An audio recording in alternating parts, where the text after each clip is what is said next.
Luc chapitre 5 et nous lisons les versets 1 à 11.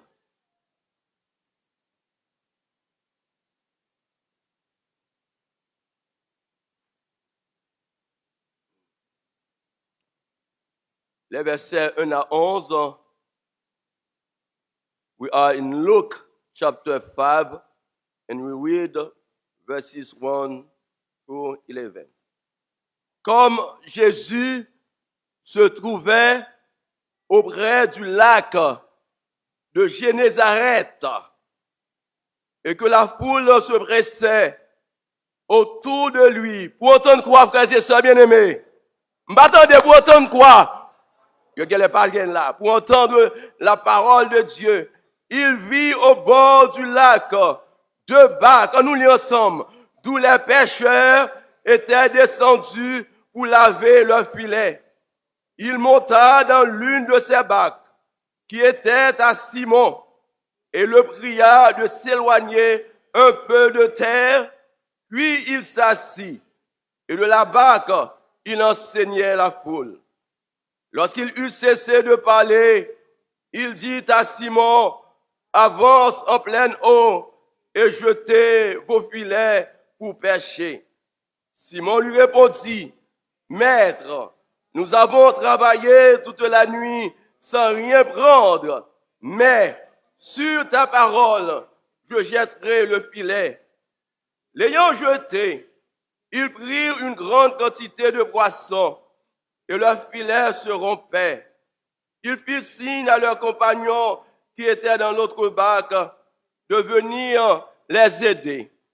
Ils vinrent et ils remplirent les deux barques au point qu'elles enfonçaient. Quand il vit cela, Simon-Pierre tomba aux genoux de Jésus et dit, Seigneur, retire-toi de moi, parce que je suis un homme pécheur. Car l'épouvante l'avait saisi, lui et tous ceux qui étaient avec lui, à cause de la pêche qu'ils avaient faite. Il en était de même de Jacques et de Jean, fils de Zébédée, les associés de Simon. Alors Jésus lui dit à Simon, ne crains point, désormais tu seras pêcheur d'hommes. Et ayant ramené les barques à terre, ils laissèrent tout et le suivirent. Bien-aimés frères et sœurs, l'évangile de Luc, il a déjà porté le nom de son auteur Luc, bien que l'auteur ne s'est pas identifié dans le livre. Mais lorsque nous avons étudié l'évangile, ça, nous avons son genre littéraire et sa culture grecque qu'il a dans, nous pouvons déduire et découvrir, comme tous l'admettaient, que Luc est l'auteur de cet évangile. Et cet évangile est envoyé à un païen grec, Théophile, qui est un personnage honorable. Et d'ailleurs, dans le commencement de l'évangile, dans le prologue, là, Luc montrait le but de son évangile, de sorte que Théophile est capable de connaître la vérité. Bien-aimés frères et sœurs, Luc dépeint la perfection et la beauté de la vie de Jésus, l'homme, l'idéal. Luc met emphase sur l'humanité de Jésus. The special emphasis of Luke is the humanity of Christ. Donc c'est ça que lui mettait en face dans l'évangile là. Dans l'évangile, ça tout que Luc montrait comment que Jésus doit souffrir. Et il représente aussi Jésus comme le Fils de Dieu. Jesus is the Son of God. Bien-aimés, avant que nous entrions dans la méditation, ça, message nous trouvait dans le chapitre 5. Et le chapitre 5, là, montrait trois bagailles, de la puissance de Christ sur la nature, la puissance de Christ sur les maladies et la puissance de Jésus-Christ sur le péché. Mais nous restons dans la première partie, les versets 1 à 11 du chapitre 5. Nous vous invitons à vous incliner sensiblement pour la prière. Notre Père et notre Dieu, nous venons entendre ta parole. Parle-nous en ce midi pour notre transformation. Nous comptons sur ta présence, sur ton Esprit Saint. Au nom de Jésus, à lui soit la louange, la puissance et la gloire au siècle des siècles. Amen. Bien-aimés frères Maxime, le verset premier nous dit, comme Jésus se trouvait auprès du lac de Génézareth.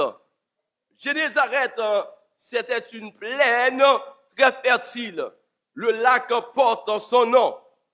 Et que la foule se pressait autour de lui pour entendre la parole de Dieu.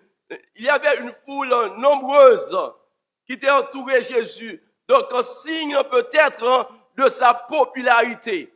Quand nous lisons le chapitre 4, nous avons remarqué que côté Jésus passé, il a amené à Bali des malades de toutes sortes, gens qui ont des mauvais esprits, et il les guérissait tous. Sa renommée se répandit à travers toute la ville, de sorte que quel que soit côté Jésus passé, tout le monde cap suivre lui. Et c'est ça que on dit nous, dans verset premier, foule se pressait. Ça veut dire que foule l'a entouré Jésus. Jésus pas capable de tourner ni à droite. Jésus pas capable de tourner ni à gauche. Et Jésus comme Dieu, comme un intelligent qui savait faire, il remarquait au bord du lac deux bacs, côté que pécheurs tapé laver leur filet. Généralement, donc les que un pêcheur fin pêcher, il toujours appelé laver filet, arranger pour la pêche prochaine. Donc, il y a deux bacs, une bac appartenait à Simon-Pierre et Jésus montait dans le bac qui appartenait à Simon-Pierre. Et de là étant, il enseignait la parole de Dieu.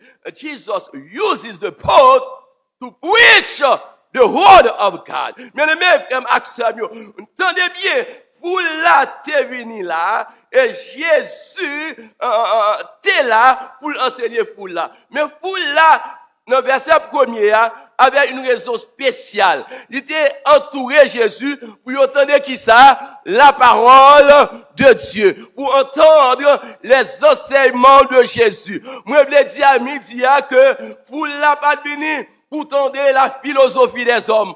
Pour la pas venir pour tendre la politique. Et je voulais dire ça à tout prédicateur. Bon Dieu choisit nous pour nous prêcher seulement la parole de Dieu. Et c'est peut-être ça que Paul dit à Timothée, preach the word of God. Il y a pile monde là monter sous mon Dieu, c'est la philosophie qu'on vient prêcher. Il y a pile prédicateur, c'est la politique qu'on vient prêcher sous cher. Et l'autre même, c'est là où il y a chose prêchée, puis on est capable d'exprimer rancune contre les dirigeants de l'église. Nous pas venir l'église pour entendre la parole des hommes, nous pas venir l'église pour entendre la philosophie, nous sommes venus pour entendre la parole de Dieu. Et Jésus, de la barque étant, il t'a enseigné pour là. Jésus t'a enseigné pour là. Les paroles de Jésus sont pleines de grâce et de vie. Bien-aimés frères et sœurs, il monta dans la barque pour pouvoir dominer la foule. Et remarquez qui geste, qui position que Jésus prend, l'Ishita. Donc, l'enseignement, c'est comme ça que dans les temps anciens, les prédicateurs juifs, les enseignants, c'est qu'on utilisait pour enseigner Yoshita. Donc, les Jésus montait sous bac là, l'Ishita, lui montrait que qui est ça que lié. De la bac étant, il s'assit, il enseignait la foule. Le verset 4 nous dit, lorsqu'il eut cessé de parler, il dit à Simon, avance en pleine eau et jetez vos filets pour pêcher. Bien-aimés frères et sœurs, c'est de nous changer là. Il vient prêcher l'évangile. Dieu qu'il est, il déjà connaît que Pierre et ses compagnons ont passé toute la nuit à pêcher, mais sans rien prendre. Et c'est peut-être ça, c'est pas monde qui informe lui, c'est pas Pierre qui vient dire maître, nous pas prendre poisson comme bagaille pour nous, mais puisqu'il est Dieu, il compte tout bagaille, il voulait faire quelque chose pour Pierre, et il voulait aussi montrer qui est lié, parce que les Juifs ont été rejetés, parce qu'ils ont été méprisés, ils ont considéré comme le fils du charpentier, eh bien, il va profiter de cette occasion pour faire éclater sa gloire, pour prouver sa divinité. Et c'est peut-être ça que dit à Pierre, avance en pleine eau, et let down your net for a catch. Donc, quitte la guerre, il a notre l'eau pour capable de ramasser poisson. Le verset 5 dit, Simon lui répondit, Maître, Master, nous avons travaillé toute la nuit sans rien prendre. Mais sur quoi? Mais sur ta parole, je jette le filet. Ouvri Bibou, le verset 5. Simon lui répondit, Maître, nous avons travaillé toute la nuit sans rien prendre. Mais sur ta parole, je jetterai le filet. Combat lui attire attention nous là. La nuit. Pourquoi que Pierre dit, nous avons travaillé toute la nuit? Parce que dans le temps ça, dans le Moyen-Orient, la nuit était le meilleur moment de pêcher. Parce que la journée doit faire clair. Dès que un pêcheur la gué filet, poisson a filet, il a couru. Et c'est peut-être ça que il dit, nous avons travaillé toute la nuit. C'est le plus bon moment pour nous joindre poisson, maître. Nous passer, nous pas joindre poisson. Mais, qui ont fait que c'est dans le moment ça, dans le matin, on dit nous pour nous capables, la filet nous. Paul dit à Jésus, moi, imaginez que nous sommes des pêcheurs professionnels. Nous connaissons de l'eau, maître. Ou même, ou pas pêcheurs qui ont fait que ou connaît qu'il est que nous capables de prendre poisson. Donc parce que Pierre, selon les recherches, c'est qu'on pêchait depuis que le petit. Il connaît l'homme ça ou bien Luc et les lacs, mais les autres évangélistes la mer de Galilée. Donc il connaissait plus bon moment pour que je joigne poisson. C'est un mer qui remplit avec poisson. Donc pas grand monde, même si vous pas expérience depuis que vous allez au lac et filet, vous avez un petit poisson quand même. Voici que vous avez expérience. Mais Pierre dit, puisque c'est vous-même qui parlez, mais sur ta parole, because you say so, I let down my net. Puisque c'est vous qui parlez, moi je te filet. Par respect pour son maître, il reconnaît ça Jésus. Par obéissance et foi, je jetterai mon filet. Mes frères et sœurs, je viens de mentionner deux éléments importants dans la vie du chrétien. L'obéissance et la foi. C'est deux bagailles qui sont capables d'aider nous recevoir les grâces et les bénédictions de Dieu. Nous avons remarqué dans Ésaïe, il dit, si vous êtes docile, vous mangerez les meilleures productions du pays. Et dans Deutéronome, chapitre 28, chapitre des bénédictions, on va commencer, chaque verset commencer, si tu m'obéis. Donc, obéissance est important. Obedience. We needed, brothers and sisters, to please God, to receive His blessing. Nous besoin. Et deuxième bagage, nous besoin la foi. Faith. Sans la foi, il est impossible pour nous agréable à Dieu. Donc la foi est une ferme assurance. Nous-mêmes, qui servi mon Dieu, dans tant que nous vivons là, nous besoin la foi. Il y a une jeune sœur, Ebenezer, qui a un TBS. Il attendait que, on me dit que, il ne va pas renouveler TBS. Ça fait depuis quelques temps. Les trompettes montées. Lié les moyens, l'a crié, parce que le Canada, m'bral prier, c'est moins. Et mon Dieu avec foi. Donc c'est mon Dieu qui met là.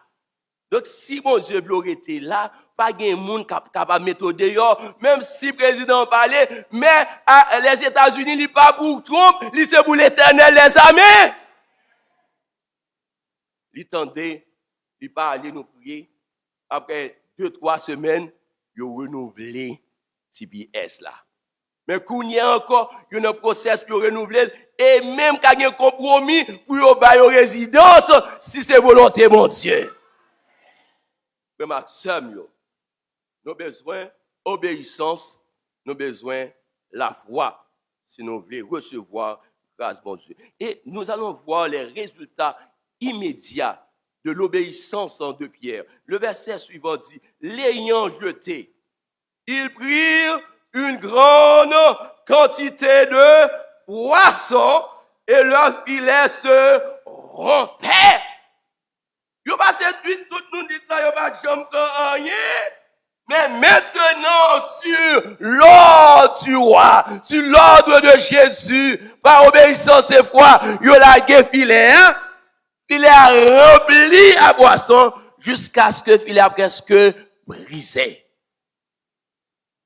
Et puisque yo ouais que yo gen pile poisson, yo recevons grâce mon Dieu, yo pas qu'un bill pour yo pral partager poisson. Yo dit il fit signe à leurs compagnons qui étaient dans l'autre barque de venir les aider. Il veut et il remplit les 2 barques au point qu'elles s'enfonçaient. Bien-aimés frères et sœurs, les bons Dieu de nous, ou pas de qu'un bénédiction pour vous-même seulement. Pierre, relais l'autre mounio, pour venir prendre poisson, de sorte que les 2 barques étaient remplies des poissons. Bien-aimés frères et sœurs, nous sommes invités à partager les grâces de Dieu. Nous sommes invités à partager les bénédictions du Seigneur. Les pierres, ouais, bagaille ça. Pour action que le père fait. Il dit, quand il vit cela, Simon-Pierre tomba aux genoux de Jésus et dit, Seigneur, retire-toi de moi parce que je suis un homme pécheur. Depart from me. That not mean that Peter had the desire to be separated from his Savior. Donc là, il dit, retire-toi, bien éloigné de moi. Ça va dire, m'pas besoin.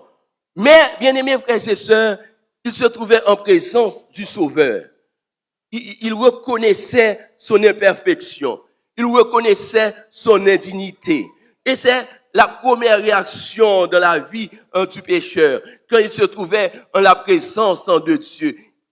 He feels shame and unworthy to be in his presence. C'est ça qui arrive, monsieur là. Monsieur sentit que le pas vaut rien. Ils sont pécheurs. Il pas vaut être en la présence de Dieu. Et c'est même bagaille là que le prophète Esaïe était senti quand il était dans la présence divine. Il dit malheur.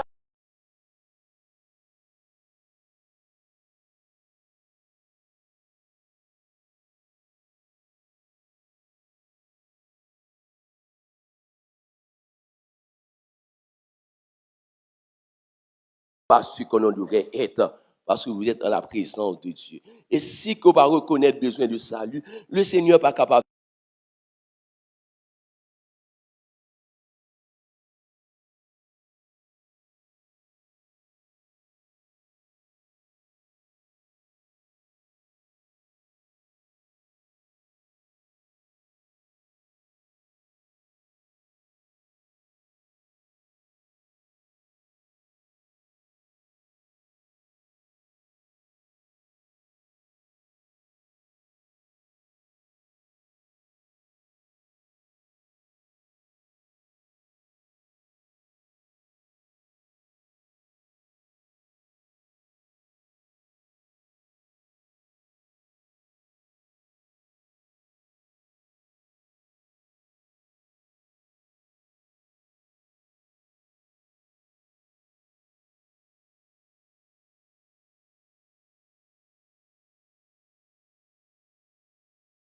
Ou va fiche people pour moi. Donc, ou va empêcher monde pour moi. Donc, en un mot, ça veut dire que vous allez devenir mes disciples. Donc, suivez-moi. Et vous deviendrez mes disciples. Et immédiatement, Pierre et ses 3 compagnons ont répondu affirmativement à l'appel de Jésus, ils ont tout laissé pour suivre le Maître. Voilà la voie. Donc, il n'y a pas de rien du tout. Bon Dieu fait, il prend toute bagaille, mais maintenant, il a abandonné toute bagaille pour suivre le Seigneur. Il n'y a pas connaître qui ça va arriver pour eux demain. C'est ça la foi. Et c'est ça Abraham t'a fait. Bon Dieu t'a dit, quittez Caillou, quittez Zamion, viens suivre moi. Abraham allé. Il pas connaît qui côté mon Dieu t'a mené. À cause de la foi, Abraham est devenu le père des nations. Et à cause de ça, que Pierre est devenu l'un des grands disciples à la gloire de Dieu. Bien aimé, pour devenir disciple du Seigneur, pour accepter des sacrifices. Et c'est ce que nous allons voir sur la présentation, dans la présentation de ce midi. Donc, es-tu un disciple? Bien, l'église remplit même l'église, mais malheureusement, l'église manquait de disciples. Jésus n'a pas besoin même l'église. Jésus n'a pas besoin de spectateurs. Jésus a besoin des disciples de l'éternel, les amis. Et si l'église n'est pas capable de progresser, c'est parce que manque de disciples. Nous allons voir ce qu'est un disciple. Un disciple qui s'allie, frères et sœurs, est un croyant qui vit en harmonie avec les enseignements de Jésus. Young people, a disciple is someone, a believer, you live in harmony with the teachings of Jesus. Donc c'est ça que les disciples là, sont monde qui mettre en pratique les enseignements de Jésus. Et Jésus dit ça dans Jean 8 verset 31. Et il dit aux Juifs qui avaient cru en lui, si vous demeurez dans ma parole, vous êtes vraiment mes disciples. Un disciple, c'est le monde qui mettait parole, mon Dieu, en pratique. Deuxièmement, un disciple manifeste un vrai amour pour ses semblables. Et disciple loves his neighbor. Donc, si que ou pas aimer semblable ou pas disciple, ou sont même l'église. Jean 13, verset 45, il dit ça. Ceux-ci, tous connaîtront que vous êtes mes disciples si vous avez de l'amour les uns les autres. Un disciple est celui qui fera tous les sacrifices nécessaires pour suivre Jésus. C'est ça Pierre fait là avec Jacques, avec Jean. Ils ont quitté toute bagaille, ils sont capables de suivre qui est ça? Jésus. Si vous n'êtes pas capable de perdre du travail ou pour suivre Jésus, vous n'êtes pas un disciple. Si vous n'êtes pas capable de quitter boyfriend qui va à notice, ou pas un disciple. Parce que un disciple, c'est un monde qui est prêt à accepter tous les sacrifices pour suivre son maître. Un disciple est celui qui est attaché au Christ et porte beaucoup de fruits. Et disciple bears fruits.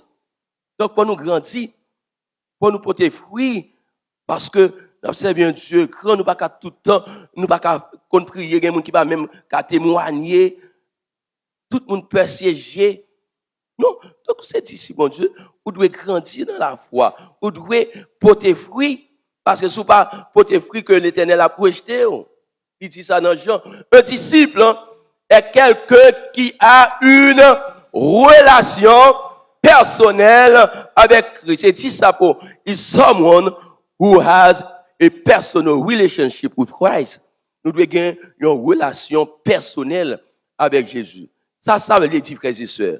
Ça veut dire, son monde qui est lié avec Jésus. Comment nous sommes capables d'avoir une relation personnelle avec Jésus? Par la prière et qui ça? L'étude de la parole de Dieu. Donc, Jésus a son ami. Ça veut dire, lors levé matin, vous priez, en bon dormir, vous priez, au cours de la journée, vous étudiez la Bible, vous étudiez la parole de Dieu. Vous avez une relation personnelle avec lui. C'est ça que les disciples. Un vrai disciple est quelqu'un qui donne à Dieu la première place dans sa vie. Qui ça le bail, frères et sœurs? La dernière ou la première place? La première place. Jésus vient avant tout. Matthieu 6, 53. Cherchez premièrement le royaume et la justice de Dieu et toutes ces choses vous seront données par-dessus. Un disciple est quelqu'un qui a une mission. Et quelle est notre mission, frères et sœurs? C'est le texte de méditation. Matthieu 28, verset 19. Allez, faites de toutes les nations des disciples, les baptisant au nom du Père, du Fils et du Saint-Esprit. Donc, et voici, je suis avec vous tous les jours jusqu'à la fin du monde. Bien aimé, c'est ça, on disciplier. Que le Seigneur, dans son amour, fasse de chacun de vous son disciple. Que nous capables de prendre des décisions, que nous capables d'être disciples de Dieu. Accomplir notre mission, prêcher l'évangile. Qu'il faut nous qui peut connaître Jésus, qu'il faut nous qui peut connaître la loi, l'importance de l'observation du sabbat. Enseigner l'évangile, enseigner la doctrine biblique, voisin dans l'école où il y a un pile élèves, prêcher l'évangile.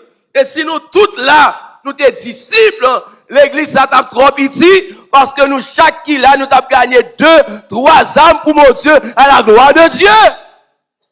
Bien-aimés frères et sœurs, demandez mon Dieu pour transformer vie. Demandez mon Dieu pour faire de vous un disciple à l'instar de Pierre, de sorte que pour Christ capable d'habiter dans vos cœurs. Et c'est seulement le disciple, vous pouvez jouir de sa présence constante dans votre vie. Vous pouvez espérer du salut éternel. Bien-aimés frères Maxime, que le Dieu que nous servons, capable de remplir nous de sa grâce, capable de rendre nous bouillants, capable de réveiller nous du sommet de la mort, et que nous tous, même avec nous, capables d'être disciples, nous allons proclamer l'évangile du Seigneur, et quand Jésus reviendra, pour nous pas parmi les perdus, pour que nous soyons parmi les sauvés, les rachetés de tous les âges, côté Jésus va dire, well done, et côté que nous allons recevoir la couronne de gloire et d'immortalité. Que le Seigneur vous bénisse.